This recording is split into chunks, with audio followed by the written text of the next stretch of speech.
جسے رکھیں اشروں کے موضوع تو کوئی دیتا ہی نہیں. اب تو لوگوں نے چھوڑ دیا موضوع دینا ہی. پہلے یہ تھا کہ اچھے اچھے موضوع سوچتے تھے لوگ اور کہتے تھے اس پہ پڑھ دیجئے اس پہ پڑھ دیجئے. لیکن بہرحال فکر بن رہی ہے. انشاءاللہ ہم دیکھیں گے ہمارے بچے یہ جو جوان ہو رہے ہیں اور جو انٹرنیٹ پہ بیٹھ رہے ہیں, پڑھے لکھے کتابیں دیکھ رہے ہیں, انسائکلوپیڈیاز دیکھ رہے ہیں, ترقی ہے ذہن کی, تو یہ دیکھیں گے. تو آدم کو سرندی وادی میں اتارا گیا. تو اب ذہن میں رکھیے گا کہ میں بتا چکا کہ ایسی قومیں حکومت کر چکی تھیں کہ جن کے اوپر کے حصے جانور کے تھے اور نیچے کے انسانی تھے, اور کچھ وہ قومیں حکومت کر چکی تھیں جن کے اوپر کے حصے انسانی تھے اور نیچے کے جانور کے تھے. تو اسی طرح کے بت مثلا یونان میں جو بت پائے جاتے ہیں وہ اس طرح کے ہیں کہ اوپر کا حصہ انسانی ہے, نیچے کا گھوڑا ہے, ہاتھی ہے. اور ہندوستان میں جو پائے جاتے ہیں ان کا اوپر کا حصہ جانور کا ہے, نچلا انسانی. جیسے گنیش ہیں تو نیچے سے تو انسان ہے, اوپر سے ہاتھی کی طرح سونڈ لٹکی ہوئی ہے. اسی طرح ہنومان ہے تو اوپر سے بندر کا چہرہ ہے, نیچے سے انسانی ہے, لیکن دم بھی لگی ہوئی ہے ہنومان کی. تو اسی طرح درگا دیوی, لکشمی دیوی, فلانی دیوی فلان. تو یہ سمجھ لیجئے کہ تقریباً 8,945 دیویاں تو صرف ملتان میں پائی جاتی تھیں, اور پورا انسائکلوپیڈیا ہے ملتان کی دیویاں, ان کے نام کیا کیا تھے, کتنے مندر ملتان میں تھے. اور یہ اس طرح سمجھیے کہ جب پہلی بار شیطان کو حکومت ملی تھی, جسے ہم شیطان کہتے ہیں, تو اس نے کئی ہزار برس زمین پہ حکومت کی تھی. تو اس وقت اس کا نام عزازیل تھا. بعد میں حارث پڑا, پھر ابلیس ہوا, شیطان ہوا. تو اس نے حکومت کی تھی اور اس میں انانیت پیدا ہوئی تھی حکومت کے بعد. اور چونکہ اس نے خود کہا تھا کہ ہم جنوں کو جا کے ٹھیک کریں گے, ان کو ماریں گے پیٹیں گے, تو اس کو حکومت اللہ نے زمین کی دے دی تھی. تو اس نے اس وقت بھی بہت کچھ یہاں پر اپنے معاملات پھیلا لیے. اس کے بعد پھر وہ عرش پہ گیا اور یہ ہوا اور وہ ہوا, وہ تو سب میں آپ کو سنا چکا ہوں, بتا چکا ہوں. یہ تاریخ قبل از آدم, ایک تو یہی اتنی بڑی ہماری تاریخ ہے کہ تاریخ آدم تا خاتم, یہی کہاں چھوٹی سی, نہ کہ تاریخ قبل از آدم.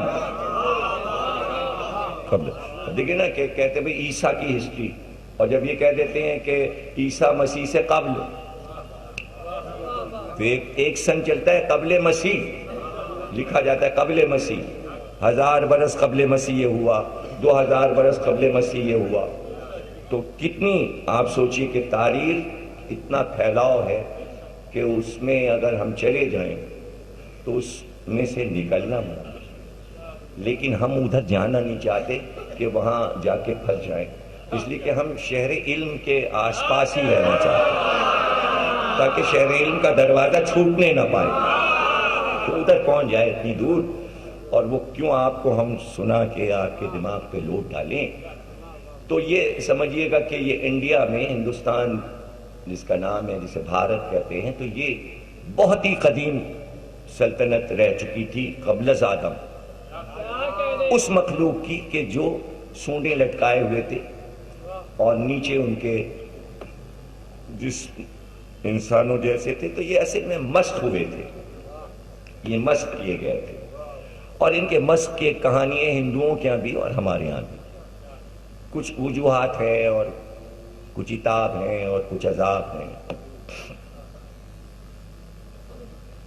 یہ جیسے گنیش کو آپ دیکھتے ہیں, ہاتھی والا جو ہے, یہ اس کے لیے یہ کہ یہ شیو اور پاروتی کا بیٹا تھا.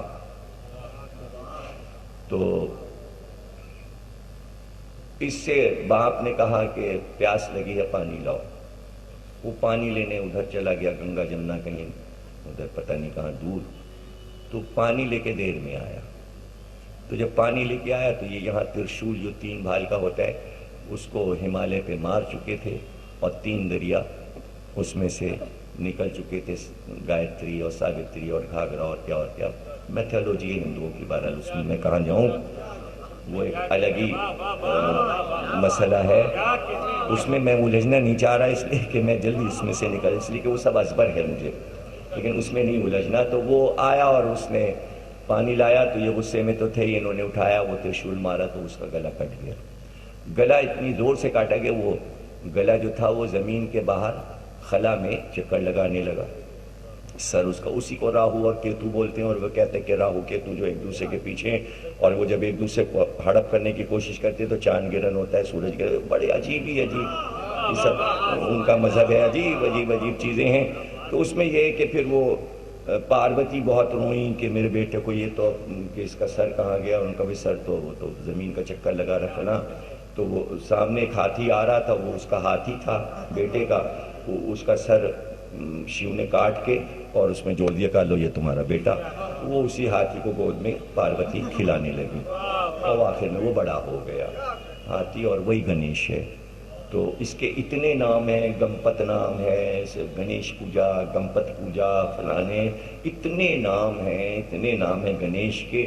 اور اوم جو لکھا جاتا ہے، یہ اوم لکھتے ہیں، یہ بھی انہی کا نام ہے. اوم بھی انہی گنیش جی کہا جاتا ہے. تو بہرحال یہ وید ہے، مہا بھارت ہے، رامائن ہے، یہ ان کی یہ کہانیاں کہیں سے تو آئی ہیں،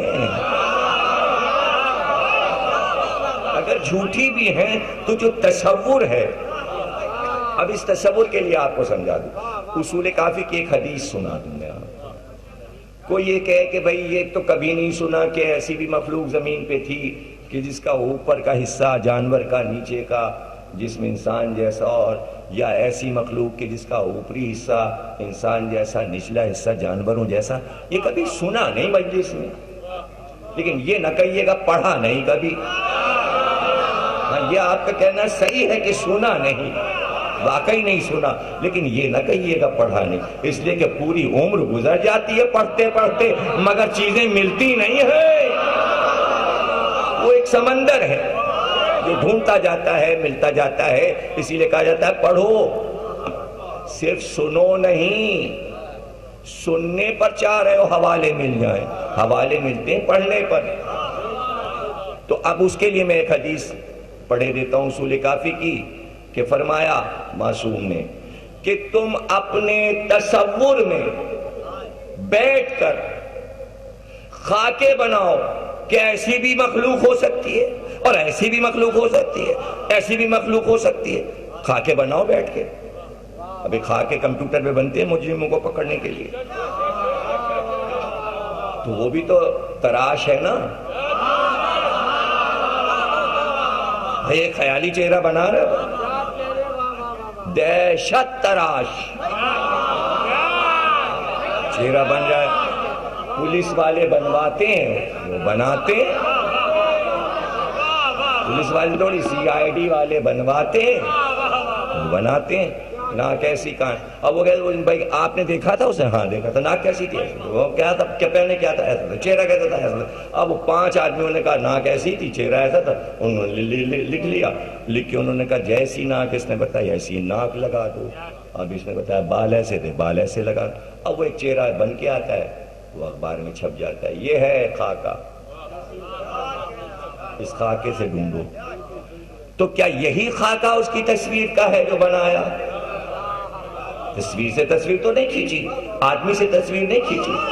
کسی نے ناک بتائی، کسی نے کان بتایا، کسی نے بال بنایا. آپ نے نہیں سمجھ رہے تو آپ کہیں گے اس کا حوالہ لاؤ کہ مجرم ایسا ہے.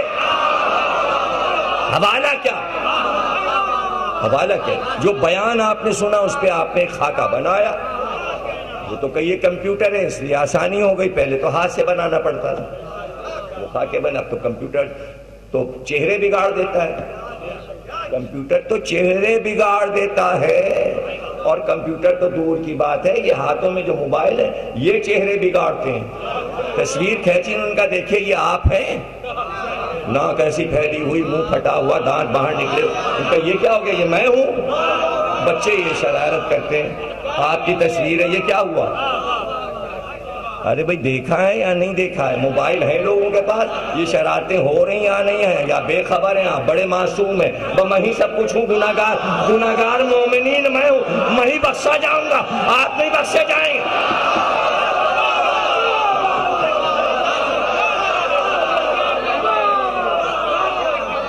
تو ایسی مخلوق موجود تھی اس زمین پر، اور اس کی پوجا ہندوستان والے کر رہے تھے.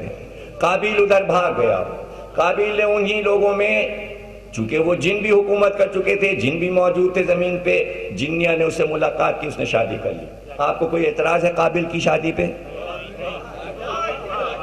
اس کی مرضی، کسی قوم میں کر لے، کسی قبیلے میں کر لے. اسے جان بچانی ہے، اسے آدم سے چھپنا ہے، وہ دور تک نکل گیا ہے اور یہاں کر بھی نہیں سکتا، اس لیے کہ اولاد آدم میں اب کوئی اس قابل نہیں ہے جو قابل سے شادی کرے، اور خود قابل منہ دکھانے کے قابل نہیں. قابل منہ دکھانے کے قابل نہیں. دنیا کا پہلا قاتل. اس کی نسل وہاں بڑھتی رہی. اب وہ چاہے گنیش کی شکل کی ہو، اس سانپ کی شکل کی ہو، وہ درگا دیوی کی شکل کی ہو، وہ جیسی بھی ہو، جہاں اس نے شادی کی ہوگی ویسی شکلیں ہوں گی. کوئی پریشانی کی بات نہیں ہے. آپ کو کوئی اعتراض ہے؟ سارے بچے ننیہال کو پڑھ گئے، آپ کو کوئی اعتراض ہے؟ ارے جب ددھیال سے رشتہ اس کا کٹ گیا تو اللہ نے رسی کاٹ دی. اللہ نے فیصلہ کر دیا کہ دادا کے شکل پہ بچہ نہیں پیدا ہوگا. تو آدم کی نافرمانی کر چکا. جو پیغمبر کی نافرمانی کرتا ہے، رشتہ داری لگا بھی لے، ایک تو بچہ ہی نہیں ملتا، اور ملے تو چہرہ نہیں ملتا.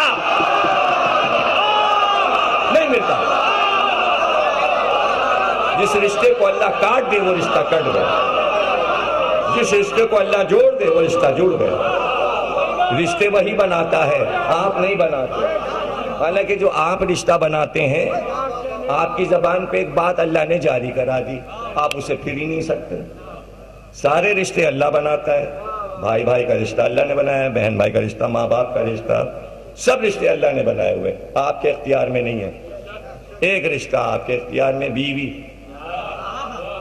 تو آپ دعویٰ کر سکتے تھے یہ رشتہ ہم نے بنایا ہے، تو محاورہ سب نے کہا ارے صاحب رشتے تو آسمانوں پہ بنتے ہیں. چھین لیا، لفظ چھین لیا اللہ نے زبان سے. ہے مشہور کہ نہیں مشہور؟ آسمانوں پہ بنتے ہیں. یعنی کہاں سے یہ محاورہ کہنے لگے؟ آسمانوں پہ یہ رشتے بنتے. تو جناب علی سب آپ کے ذہن میں آ گیا.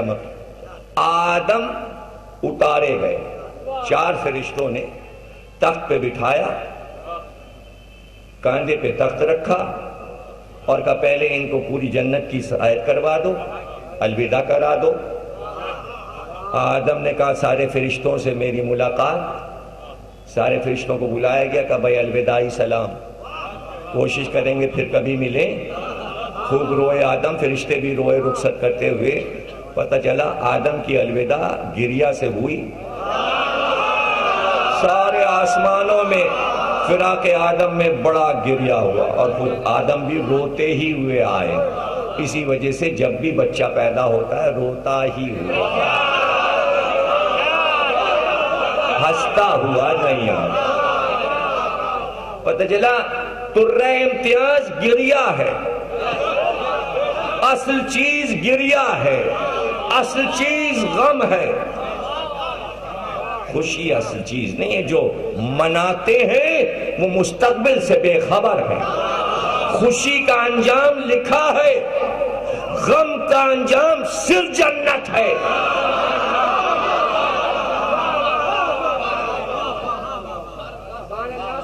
خوشی کا انجام لکھا ہوا کہ جہاں جہاں خوشیاں ہوئیں کس طرح عذاب آئے. اگر وہ خوشی اللہ کی مرضی سے نہیں ہو رہی تو عذاب.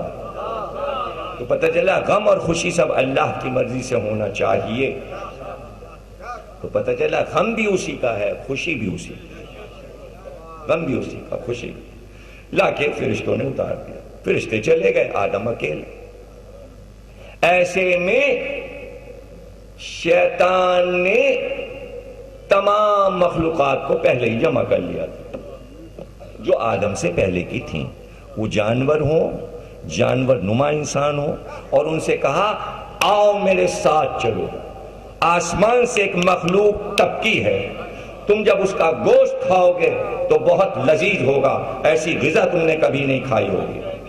اب وہ کیسے درندے لوگ تھے کہ شیطان آگے آگے دوڑتا چلا اور پیچھے پیچھے وہ مخلوق دوڑتی چلی سرندیب کی طرف، آدم کو کھانے کے لیے۔ اچھا دیکھا انہوں نے کیا مخلوق ہے، کہاں ان کی تو زبانیں اور رالیں ٹپکنے لگی، جیسے جیسے منہ سے جھاگ شیطان کے نکلتا اور وہ کہتا بڑھو، مارو اس کو، کھاؤ، بڑھو اس کو، چیر دو، پھاڑ دو، اور جانور چاروں طرف سے، یہ جانور نما انسان یا انسان نما جانور حملہ کرتے، یہ ساری مخلوقات آدم کی طرف۔ تو وہ جو جھاگ گر رہا تھا، اللہ نے حکم دیا جبریل کو کہ یہ جو جھاگ گرا ہے ان کے منہ سے، اس سے ایک مخلوق بناؤ۔ جیسے ہی شیطان اور ان جانوروں کے منہ کی جھاگ گری، اس سے 3 کتے بنے۔ اس لیے کتا نجس ہے لیکن وفادار اس لیے کہ آدم کی حفاظت کے لیے بنا، اب تک انسان کی حفاظت کر رہا ہے مگر نجس ہے۔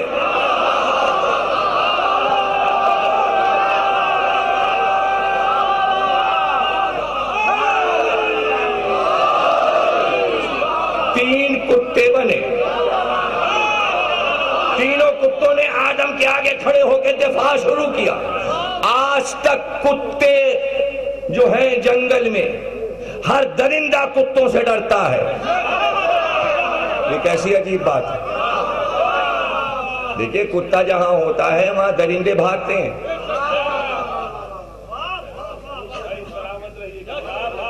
کیوں؟ وجہ کیا ہے؟ وجہ یہ کہ ان کتوں سے ان درندوں نے کہا ہم سے مل جاؤ، ہماری مدد کرو، تم سامنے سے ہٹ جاؤ اور اس مخلوق کو کھانے دو۔ اب آدم کے پاس جو کچھ تھا دفاع کے لیے، پتھر چلا رہے ہیں، مار رہے ہیں، پہاڑ کے ٹکڑے اٹھا کے پھینک رہے ہیں، لیکن اپنا بچاؤ کر رہے ہیں، دفاع کر رہے ہیں۔ تو پہلا حملہ شیطان نے آدم پہ یہ کروایا، لیکن بہرحال آدم بچ گئے اور شیطان کی یہ بات کارگر نہ ہو سکی۔ اور اس کے بعد جبریل آ گئے، فرشتے آ گئے اور حوا سے ملاقات ہو گئی۔ صفا اور مروہ کے درمیان سب سے پہلا کام آدم سے یہ لیا گیا، خانہ کعبہ کی بنیادیں رکھو۔ پہلا کام آدم نے یہ کیا کہ خانہ کعبہ کی بنیادیں رکھیں۔ پھر وہ پتھر جنت سے جو آدم کے آیا تھا، بہت سی چیزیں جنت سے لے کے آئے تھے، پھر ایک پوری داستان ہے کہ کیا کیا لے کے آئے۔ وہ جو پتے پہنے ہوئے تھے جنت کے، وہ جب اترے وہ پتے اور لباس پہلی بار زمین کا پہنا انہوں نے، تو ہرن نے آ کے وہ پتے کھائے، وہ جنت کے پتے تھے، اس لیے ہرن کے ناف میں وہ خوشبو آج تک باقی ہے۔ جناب حوا کے لیے یہ ہے کہ جناب حوا نے جب پہلی بار بال کھولے تو جو بالوں سے جنت کی خوشبو پھیلی، وہی آج دنیا کی ساری خوشبو ہے۔ کائنات میں جو خوشبو پھیلی ہے وہ جناب حوا کے بالوں سے پھیلی پوری کائنات۔ یہ پورا ایک سلسلہ ہے، اگر میں آدم پہ اشرا پڑھوں تب ہو سکتا ہے، یعنی نوح تک جاؤں نہ، صرف آدم پہ رہوں، لیکن یہ بھی نہیں ہو سکتا۔ ہمارا تو موضوع دوسرا ہے، ہم تو شاخیں آپ کو دیتے جا رہے ہیں کہ آپ آئندہ کیا کیا تیاری کر سکتے ہیں سننے کی نیا۔ پرانے میٹر تو سب ہو چکا، وہ اشرے تو چھپ گئے ہماری حد تک، اب جو چھپ گئے وہ تو ہم دوبارہ پڑھیں گے نہیں، اس لیے کہ وہ سب نے پڑھنا شروع کر دیا۔ میں پڑھوں گا تو آپ کہیں گے دیکھا ان کی نقل کر رہے ہیں، اس لیے کہ کتاب تو خریدنا نہیں ہے۔ میں کیا کہہ گیا آپ سمجھے ہی نہیں بھائی، جو اشرے میں پڑھ چکا وہ چھپ گئے، اب اگر ان کو میں پڑھتا ہوں تو وہ تو دوسرے پڑھ رہے ہیں، تو آپ کہیں گے یہ مجلس ان سے سنی کہ دیکھو ضمیر اختر چور کو ان کا ٹیپ چلا رہا ہے، اس لیے کہ کتاب تو پڑھنی نہیں ہے، پکڑا میں جاؤں گا تو میں پڑھوں ہی کیوں؟ جس کو میں چھپا دوں پھر اس کا لفظ کوئی میں استعمال کیوں کروں؟ پھر وہ کیوں نہ پڑھوں کہ پھر ایک نئی کتاب بنے اور پھر آپ کو خریدنا پڑے اور ان کو بھی خریدنا پڑے جنہیں نیا پڑھنا ہے۔ اب تو شکایت ختم ہو جائے گی پرانے کی، اتنے کتابوں کا انبار لگا دیا ہے، لگا رہا ہوں مضامین نو کے پھر انبار، خبر کرو میرے خرمن کے خوشا چینوں کو۔ خوب پڑھیں گے، بڑا مزہ آئے گا، بچے پڑھیں گے، سب لوگ پڑھیں گے۔ خوشی اس وقت ہوگی جب نئے ذاکرین پڑھیں گے، اور اسی لیے ہم اب پڑھیں گے۔ تو اب تیاری کرائیے نئی کی، ہر اشرا نئی، ہر مجلس نئی ہونی چاہیے، اور اس میں کوشش آپ کی ہونی چاہیے کہ نئے کو جلدی جلدی قبول کرتے جائیے۔ ہل چلانا بتایا، بیل پکڑ کے لائے، زمین زراعت سب سکھا دیا جبریل امین۔ مکان بنانا بتایا، باغ لگانا بتایا، اور کہا پورے عرش کا مالک تمہیں اللہ نے بنایا ہے، جہاں تک یہ زمین ہے تم اس کے مالک، اس لیے کہ قرآن میں اعلان ہو گیا انی جاعل فی الارض خلیفہ، اس کے مالک تم، اور قیامت تک یہ زمین تمہاری رہے گی۔ یہ زمین کس کی ہے؟ بش کی ہے، ٹونی بلیئر کی ہے، ملکہ برطانیہ کی ہے، کس کی ہے؟ پنجاب کی زمین کس کی ہے؟ پنجابیوں کی۔ سندھ کی کس کی ہے؟ سندھیوں کی۔ بلوچستان کی کس کی ہے؟ کشمیر کی کس کی؟ یہ سب زمینیں کس کی ہیں؟ سونیا گاندھی کی زمین ہے انڈیا؟ یہ کون سی زمین کس کی ہے؟ انی جاعل فی الارض خلیفہ، یہ ساری زمین آدم کی ہے۔ اگر وارث نہیں ہے تو کیا مطلب ہے؟ تو اب اعلان ہو گیا عرض آدم کی ہے، اور پھر اعلان ہو گیا السلام علیکہ یا وارث آدم صفوت اللہ، اے آدم کے وارث تجھ پہ سلام۔ اب زمین حسین کی ہے، جب زمین حسین کی ہے تو زمین مہدی کی ہے۔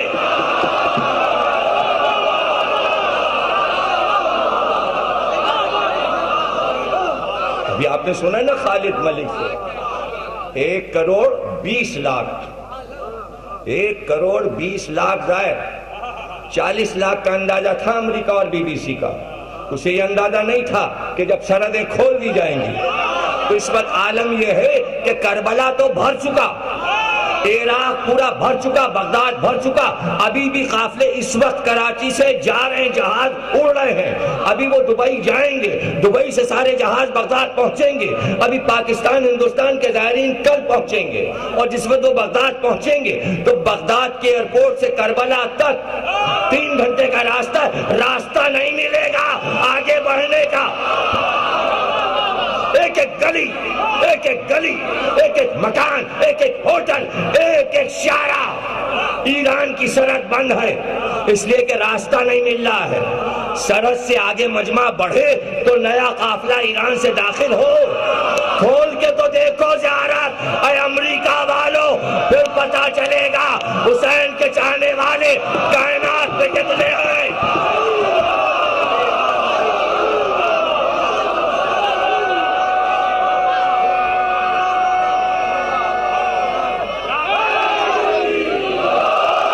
جملہ سن لو، شاید آج کی مجلس کا تاریخی جملہ ہو، ایک دم آیا تو بتا دوں، اگر اردن، شام، ایران، یمن، روس، آذربائیجان، ہندوستان، ترکی، پاکستان سب اپنی سرحدیں کھول دے تو پوری کائنات کا مجمع صرف حسین کا۔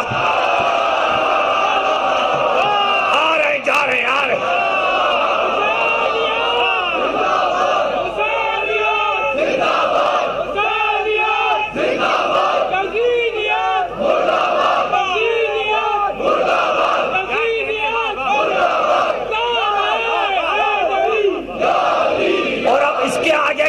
سن لو، اگر کوئی یہ کہے کہ نہیں کعبے میں حاجیوں کا مجمع زیادہ ہوتا ہے تو سن لو، سرحد کھول کے دکھاؤ، وہاں صرف مسلمان جا سکتا ہے۔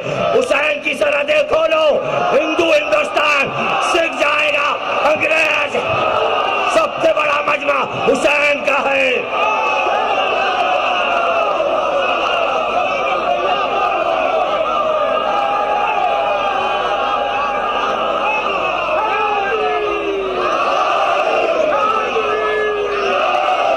کھول کے دیکھو سرحد، پتہ چلے گا کہ آدم کی زمین کا مالک کون ہے؟ حسین ہے زمین کا مالک۔ ابھی سمجھ میں نہیں آئے گا لوگوں کے، جن کے دماغوں میں خناس ہے. چاروں خل پڑھ لو. خناس ہے، وسواس، پناہ میں رکھ پروردگار. کیا کہتے ہیں چاروں خل میں؟ خناسوں سے پناہ میں رکھ. یہ وسواس شیطان ہے جو دماغ اور دل میں بیٹھ جاتا ہے، یہ گھس جاتا ہے دماغ میں، اس سے پناہ رکھ. یہی تو چاروں خل ہے. کیوں آئے تھے چاروں قل؟ پتہ ہے آپ کو؟ چاروں قل آئے تھے کہ جبریل نے کہا تھا، اللہ کہتا ہے چاروں قل لکھ کر اپنے ہاتھ سے جبریل کے پر پہ لکھ کر حسن حسین کے گلے میں ڈال دیجئے. تو حسن حسین کو چاروں قل کی ضرورت نہیں تھی. حسین کے چاہنے والوں کے لیے یہ چاروں قل آئے تھے کہ تاکہ یہ خناسوں سے دور رہیں. اب تک ہے، اب تک ہے. مالک ہیں عرش کے حسین، ساری خدائی حسین کی. ابھی بات سمجھ میں نہیں آنے دو. بیٹے کو آنے دو، فرزند حسین کو آنے دو، حسین کے نور نظر کو آنے دو، سب نظر آ جائے گا. یہ تو نمونے ہیں. عاشور اور چہلم کا مجمع مہدی کی آمد کا نظارہ ہے. کیا سمجھو گے زمانے والوں؟ تو نظارہ ہے.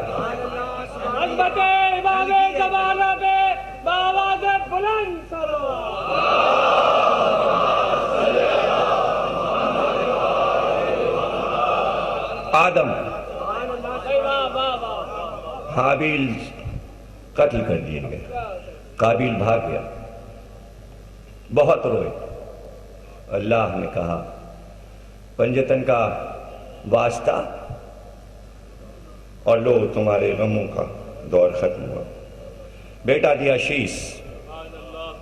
آدم جو زبان بولتے تھے اس زبان کا نام تھا سریانی. ابراہیم تک آتے آتے نئی زبان ایجاد ہوئی، عبرانی. اسماعیل اور ہاجرہ سے شروع ہوئی عربی. پہلی زبان سریانی، جس میں آدم نے حابیل کا مرثیہ کہا، وہ سریانی زبان. وہ زبان آدم جو بولتے تھے اس کے لفظ ہیں یہ شیش. شیش کے معنی عربی میں ترجمہ ہوگا ہبت اللہ، اللہ کا ہبہ کیا ہوا، یعنی اللہ کی طرف سے ایک تحفہ ملا. آدم کو ایک تحفہ ملا حابیل کی شہادت کے بعد. جناب شیش، اب یہ عمریں سب کی 1000، 1500، 2000، 2500، سب کی عمریں اسی طرح لکھی ہیں. تمام اولاد آدم میں جتنے بھی انبیاء آئے. یہ موضوع الگ ہے. یہ تو سارے موضوع الگ ہیں. یہ آمد کا موضوع الگ ہے جس سے میں بار بار بچ رہا ہوں. تو عطیہ خدا بندی جناب شیش. جناب شیش جب دنیا سے جانے لگے تو ان کو اللہ نے ایک بیٹا دیا، انوش. انوش کے معنی ہے صادق. سریانی زبان کا لفظ ہے انوش. عربی میں اس کا ترجمہ ہوگا صادق، اردو میں سچا. انوش کو اللہ نے ایک بیٹا دیا، قینان. قینان کے معنی ہے غالب، جو سب پہ غالب رہے. قینان کو اللہ نے ایک بیٹا دیا، مہلائل، جو ان کا وارث ہوا. مہلائل سریانی زبان کا لفظ ہے. اس کے معنی ہے ممدوح، جس کی مدح کی جا چکی ہو. یہ اولاد آدم میں اب تک جتنے بیٹے آئے تھے، شیش، انوش، قینان، سب سے زیادہ حسین تھے. اور حسن کا یہ عالم تھا کہ اولاد آدم جتنی بڑھ گئی تھی، مشرق و مغرب میں ان کے حسن کا جب چرچا ہوا تو چہرے پہ ان کے نقاب پڑ گئے. چہرے پہ نقاب اس لیے کہ ان کے چہرے کا نظارہ کرنے کی انسان میں تاب نہیں ہوتی. بعض لوگ چہرہ دیکھتے ہی مر جاتے تھے تڑپ کے. اس حسن کو دیکھ کے ہارٹ فیل ہو جاتا تھا. اب آپ سوچیے کیسا حسن تھا. چہرے پہ نقاب. جناب مہلائل کی جب وفات ہوئی تو بڑے لوگ تڑپے، ترسے اور بڑا غم منایا گیا. اس لیے کہ ان کی شہرت اتنی زیادہ ہو چکی تھی کہ لوگ صرف کہتے تھے کہ نہ چہرہ دکھائیں، نقاب نہ دکھائیں، ہم جو تحفہ لے کے آئے وہ قبول کر لیں. تو لوگ دور دور سے آتے تھے تو تحفے لے کے اور قبول کرتے تھے. ظاہر ہے ان کے ملازمین، ان کی امت، ان کے لوگ سب ان تحفوں سے فائدہ اٹھاتے تھے. پوری امت، جو لوگ دور دور کے ملکوں سے تحفے لے کے آتے تھے. جب ان کی وفات ہو گئی تو بڑا گریہ ہوا لوگوں نے بڑا، اور پھر جو دیکھنے کے لیے آتے تھے وہ بہت تڑپتے تھے تحفے لے کے، میلائل نہ رہے، میلائل نہ رہے. ایسے میں بت تراش اترا فضا سے، یعنی شیطان، ابلیس، اور اس نے آ کے میلائل کی امت سے یہ کہا کہ دیکھو تمہارا ہو رہا ہے نقصان، جو تحفے لے کے آ رہے ہیں وہ واپس لے کے چلے جاتے ہیں، میلائل نہ رہے. تو اب تم ایسا کرو کہ میلائل کا مجسمہ بناؤ اور اس کے چہرے پہ نقاب ڈال دو، تو جو تحفے آتے ہیں وہ مجسمے کے قدموں میں گریں گے، تم اس سے فائدے اٹھانا. پتہ چلا بت سازی جو ہوئی، بت تراشی کے پیچھے یہ تھا معاملہ.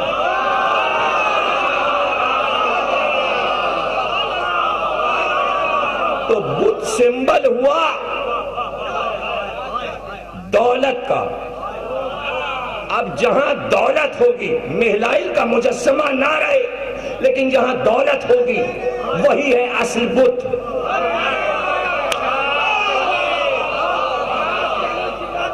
اب جو اس کی پوجا کرائے، تو اس وقت سب سے بڑا بت ہے ڈالر، اس کو ہے نذرانے، مختلف طریقے کے نذرانے ڈالر لیتا ہے. آدمی دے دو، زمین دے دو، فلانی چیز دے دو، فلانی چیز دے دو. یہ ہیں بت کی قربانیاں، یعنی ڈالر کی قربانیاں. کبھی شیعوں کو مار ڈالو، کبھی ان کو قتل عام کر دو، کبھی ان کو قتل عام کر دو، کبھی فلاں کو مارو، کبھی فلاں.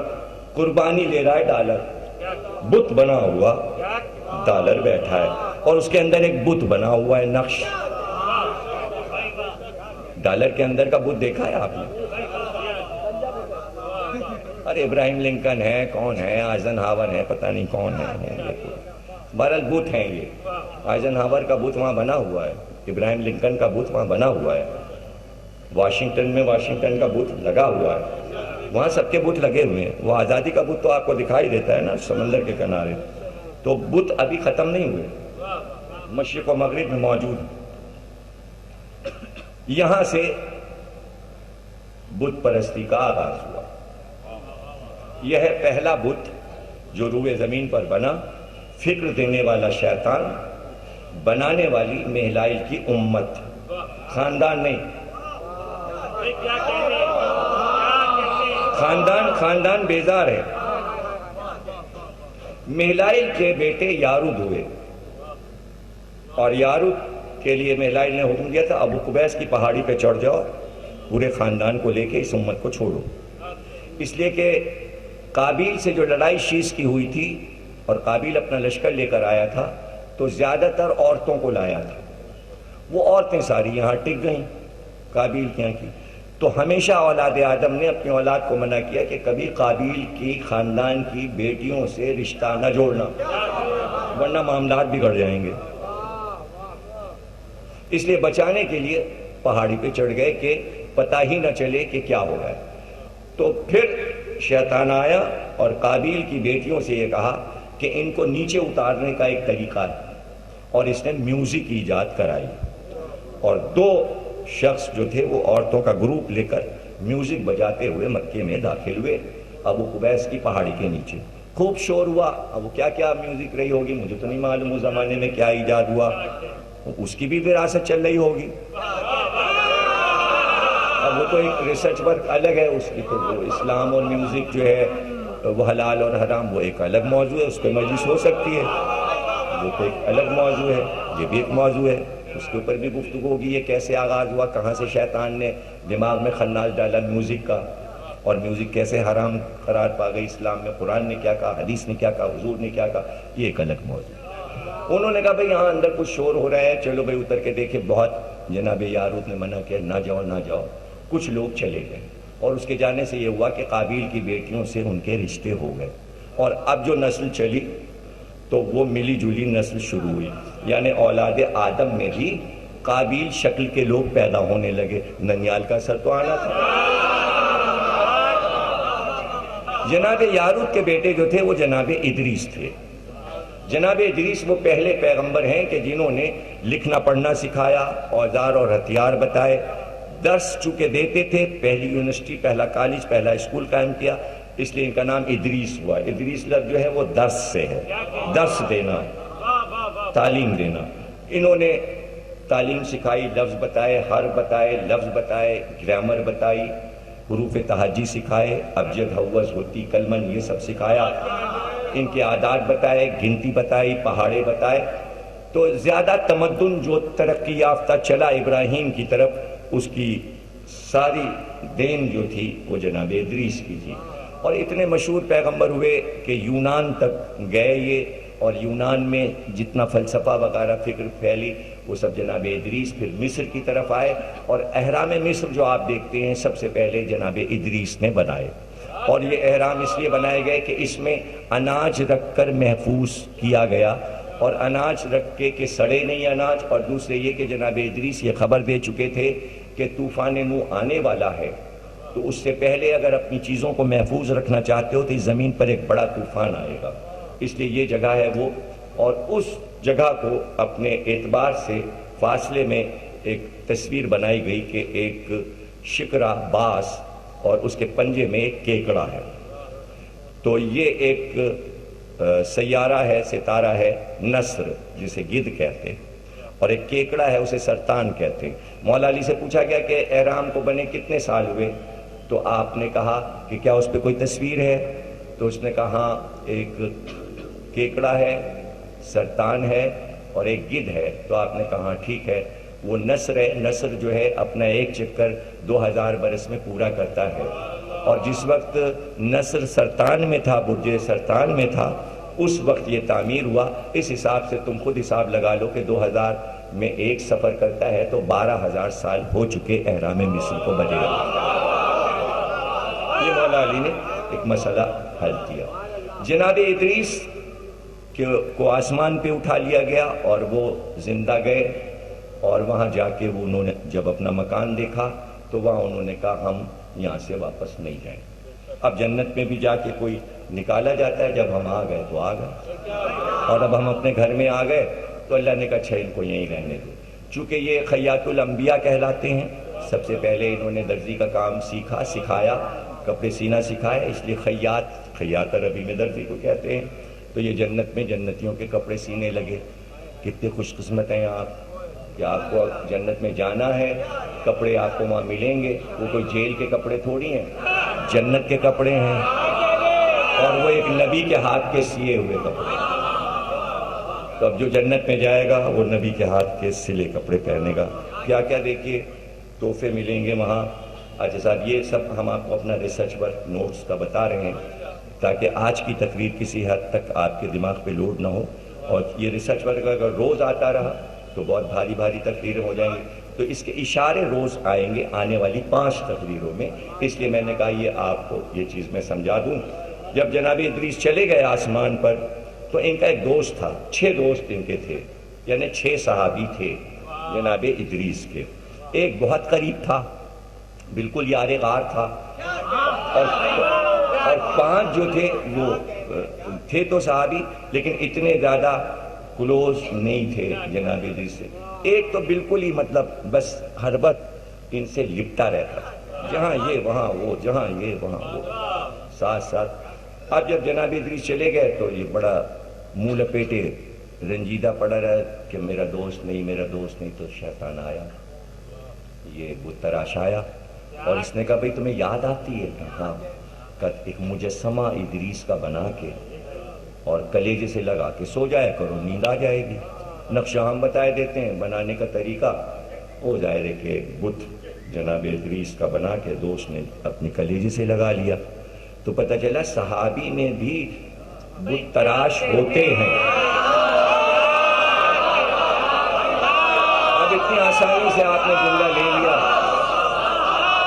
اور یہی اگر زوردار تقریر چل رہی ہوتی تو کچھ اور داد ہوتی. اچھا دیکھیے بھائی، داد لینے کے ہوتے طریقے. اب وہ کیا میں کروں کہ یہ ذل رضا کو بتانا پڑ رہا ہے مجھے. بھائی جو مصرع آپ تضمین کر رہے ہو پہلے سے مصرع نہیں بتانا، داد کم ہو جائے گی. یہ پبلک پہ چھوڑو کہ وہ پہنچ جائے کہ یہ مصرع ہمارا سنا ہوا ہے. مصرع پہلے ہی بتا دیا، ڈوبیں گے صنم تم کو بھی، اور اس کے بعد 3 مصرے سنائے. آپ کبھی ایسا نہ کرنا، جس پہ 3 مصرے آپ لگائیں چھپا کے مصرع رکھیے. میں نے بہت سا میٹر چھپا کے 5 کے لیے رکھا ہے.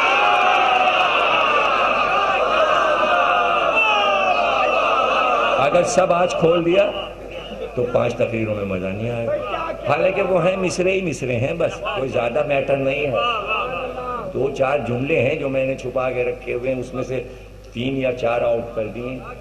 دعائے صنمیہ قریش آؤٹ کر دیا، سنگ تراش آؤٹ کر دیا، پہلا سنگ تراش آ گیا.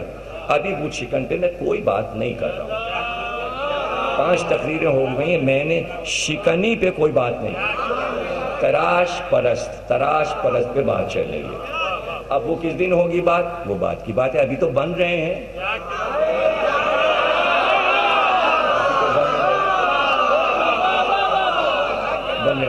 تو یہ 5 دوستوں کے نام سن لیجئے آپ. جناب ادریس کے 5 دوست تھے. ایک کا نام تھا ودا، ایک کا نام تھا سواع، ایک کا نام تھا یاغوس، ایک کا نام تھا یاعوق، ایک کا نام تھا نصر. یہ 5 دوست تھے جناب ادریس کے. جب یہ 5 دوست، اچھا وہ جو ایک دوست قریبی تھا جس نے مجسمہ بنایا، جب وہ مر گیا، اس کا ہو گیا انتقال، تو اس کے جب غسل دیا تو اندر سے بت نکلا.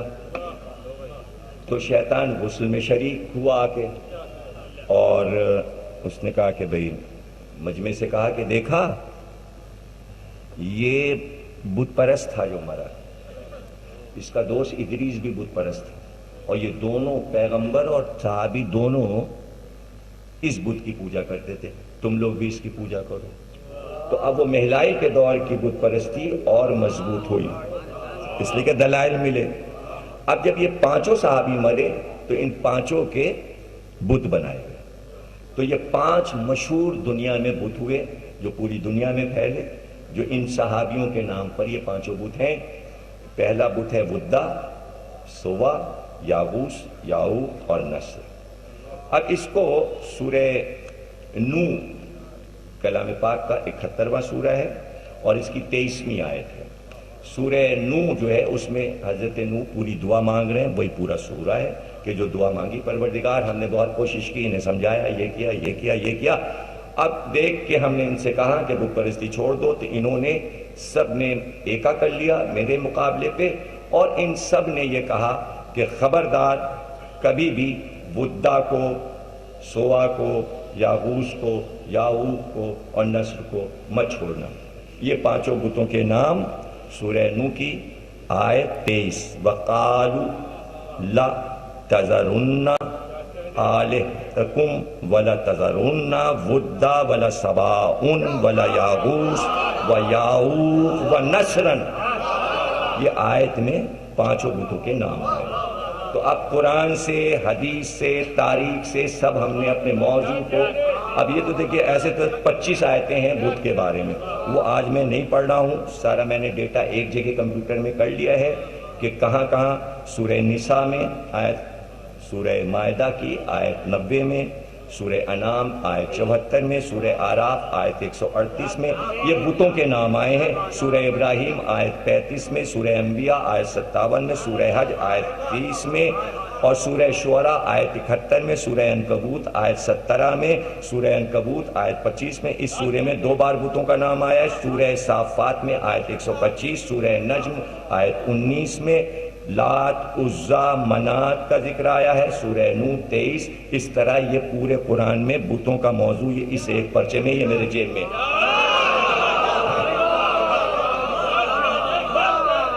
یہ میرا موضوع جہاں جہاں قرآن میں ہے. اب آپ کہیں گے تو میں پھر قرآن پہ ہی شروع ہو جاؤں گا، لیکن پھر یہ ریسرچ ورک رک جائے گا. پھر ریسرچ ورک بیان کر دیا، اب کچھ آمد ہو جائے اور اور تقریر کے آخر میں ذرا گھڑی سے بتانا کیا ٹائم ہو گیا؟ یہ تو آؤٹ ہو گیا معاملہ. نہیں بھائی، ایرانیان میں شب بیداری پڑھنی ہے، اور سب لوگ یہاں سے جو ہمارے دوست ہیں سب ایرانیان چلیں. خوجوں نے پہلی بار شب بیداری کی ہے اور ایرانیان حال میں ہو رہی ہے اور میں پڑھ رہا ہوں، تو چلیے. پھر وہاں سے بھی جعفر تیار میں پھر دوسری شب بیداری ہے، انجمن ذوالفقار شمشیر حیدریہ، کچھ ایسی انجمن. تو رات کے 1:30-2 بج جائیں گے. تو اب یہاں کا وقت تو ہو گیا پورا، یہ ریسرچ ورک میں ہی سارا وقت نکل گیا. تو اب جناب عالی ایک بات یہ طے ہو گئی کہ بت پرستی برا نہیں مانیں گے آپ. ریسرچ ورک پیش کر کے قرآن آیات پڑھ کر پھر اس کے بعد یہ جملہ کہہ رہا ہوں جو کہ حاصل تقریر ہے کہ بت پرستی انبیاء کی اولاد کے ذریعے نہیں پھیلی بلکہ صحابہ کے ذریعے.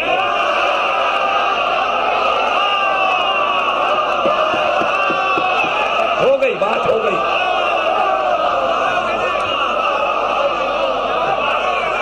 اولاد بت پرستی سے بیزار رہی، دوستوں نے پھیلایا. تو اب میں پوچھنا چاہتا ہوں کہ مکے میں خاندان رسول کو چھوڑ کر سب بت پرست تھے. اگر خاندان بت پرست تھا تو ابو طالب کا بت دکھاؤ، عبد المطلب کا بت دکھاؤ، ہاشم کا بت دکھاؤ، علی کو بت کے پاس دکھاؤ.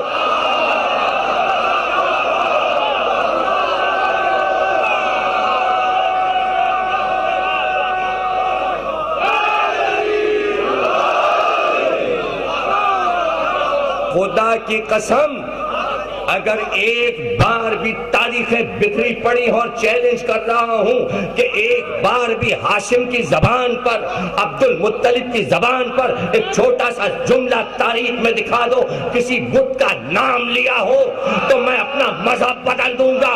اگر ابو طالب نے کسی بت کا نام لیا ہو تو مذہب بدل دوں گا. تو جب مردوں نے نہیں لیا تو فاطمہ بنت اسد، عبداللہ، آمنہ کہو کہ مسلمان تھے. کلمہ مت پوچھو، کلمے کی بات نہ کرو. اور آج ایک تاریخی جملہ ابھی آیا، شاید یہیں سے میں تقریر کو روکوں اور یہ جملہ سن لو. کلمہ وہ پڑھتا ہے جو بت پرستی کرتا ہے.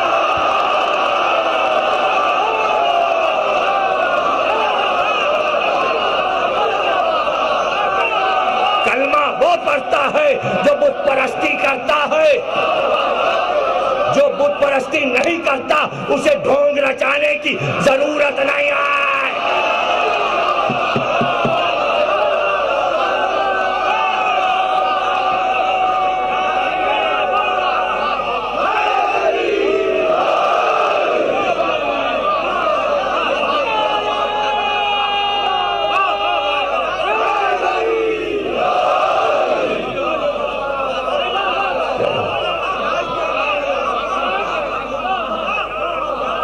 کلمہ کلمہ کلمہ. کفر تو ثابت کر دو، زبانی کہنے سے کیا، جو کہو اسے ثابت تو کرو.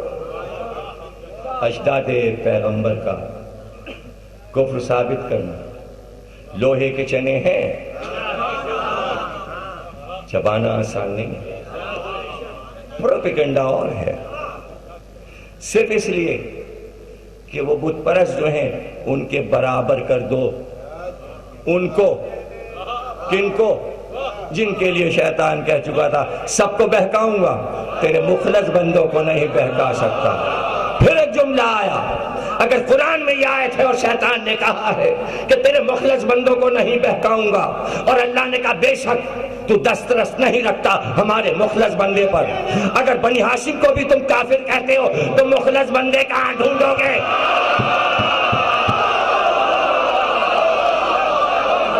کہاں ہیں مخلص بندے جن کا اللہ دعویٰ کر رہا ہے شیطان کے سامنے؟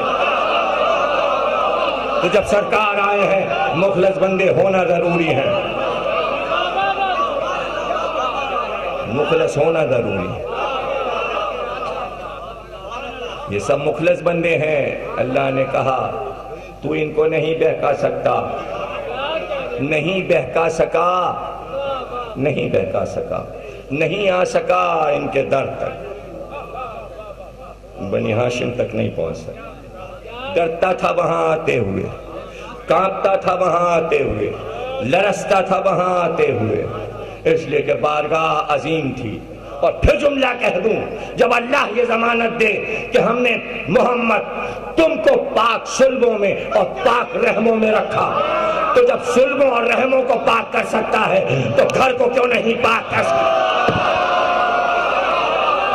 پاک گھر میں۔ اور پھر جملہ دے دوں کہ نور کے دو ٹکڑے ہوئے، یہ جملہ لے لو، بہت بڑا جملہ کہنے جا رہا ہوں، نور کے دو ٹکڑے ہوئے، اللہ نے نہیں چاہا کہ نور کے دونوں ٹکڑے نجس جگہ اتریں، اس لیے علی کا نور اپنے گھر میں اتارا، تو کیا محمد کا نور نجس جگہ اتارا؟ دونوں جگہ برابر ہے، ابو طالب کا گھر اور کعبہ۔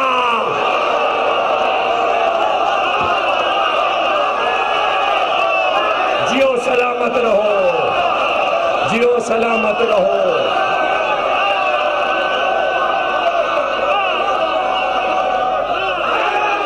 اور پھر ایک جملہ آیا، تمہاری داد پہ جملہ آیا، تمہاری دعا بن کے جملہ آیا۔ محمد ابو طالب کے گھر میں پیدا ہوئے تھے، شاید کوئی نہ سمجھے کہ محمد بڑی جگہ پیدا ہوئے ہیں، ہر بچہ اپنے گھر میں ہوتا ہے۔ اللہ بتانا چاہتا تھا کہ نور کا دوسرا ٹکڑا جب ہمارے گھر میں آ سکتا ہے تو پہلا ٹکڑا جہاں آیا وہ جگہ کعبے سے افضل ہے۔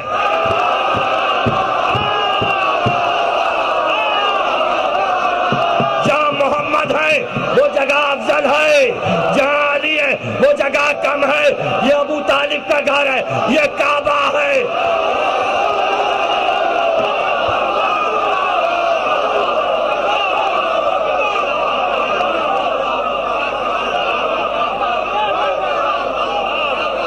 ہاں، مکے میں حسین آئے، عمرہ کیا اس جگہ جو علی کا گھر تھا، ٹھہرے وہاں جو محمد ابو طالب کا گھر تھا، بتانے آئے تھے، یاد دلانے، اس گھر سے اس گھر تک حسین کا سفر ہے۔ اور اگر چھوڑ کے چلا جاؤں، ہجرت میں اگر لوگ مکان اور شہر چھوڑ دیں تو کیا شہر چھن جاتے ہیں؟ اگر حسین نے کربلا کی طرف ہجرت کی ہے تو کیا مکہ حسین کا نہ رہا؟ کعبہ حسین کا نہ رہا؟ اس گھر میں اگر کتب خانہ بن گیا ہے جو حسین کے دادا کا گھر ہے تو کیا وہ گھر نہ رہا؟ گھر وہاں نہیں رہتا جہاں وارث نہ ہو، قبضہ ہو جاتا ہے، وارث آ کے گھر خالی کرا لیتا ہے۔ پھر ایک جملہ آیا، کیا کروں؟ جب گھر پہ قبضہ ہوتا ہے تو وارث خالی کراتا ہے۔